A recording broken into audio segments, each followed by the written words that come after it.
আসসালামু আলাইকুম। আমি শেখ মোহাম্মদ আতাউল হাকিম জিগর। আমি 2022 সালে ড্যাফোডিল ইন্টারন্যাশনাল ইউনিভার্সিটি থেকে multimedia and creative technology department থেকে আমার ব্যাচেলর কমপ্লিট করছি। আমি শুরুর থেকেই চিন্তা ভাবনা করছিলাম আমার হায়ার স্টাডিটা দেশের বাইরের থেকে কমপ্লিট করব।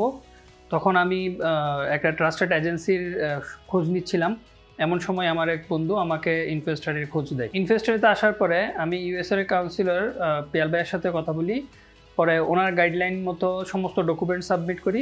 তারপর অ্যাডমিশন থেকে শুরু করে ভিসা পাওয়া পর্যন্ত ইনফেস্টারির প্রত্যেকটা মেম্বার আমাকে সর্বাত্মক সহযোগিতা করেছেন। আলহামদুলিল্লাহ, আমি আমার কাঙ্ক্ষিত ভিসাটি পেয়ে গেছি এবং অতি শীঘ্রই আমি ইউএসের উদ্দেশ্যে ফ্লাই করব। আপনারা যারা হায়ার স্টাডিজের জন্য দেশের বাইরে যেতে ইচ্ছুক তারা অবশ্যই ইনভেস্টরের সাথে যোগাযোগ করবেন। তারা এই বিষয়ে অনেক এক্সপার্ট এবং হেল্পফুল। সবাই আমার জন্য দোয়া করবেন। আমি লাইফের যেই গোল নিয়ে ইউএসএতে যাচ্ছি সেই গোল জন্য সঠিকভাবে অ্যাচিভ করতে পারি। সবাই ভালো থাকবেন। আসসালামু আলাইকুম।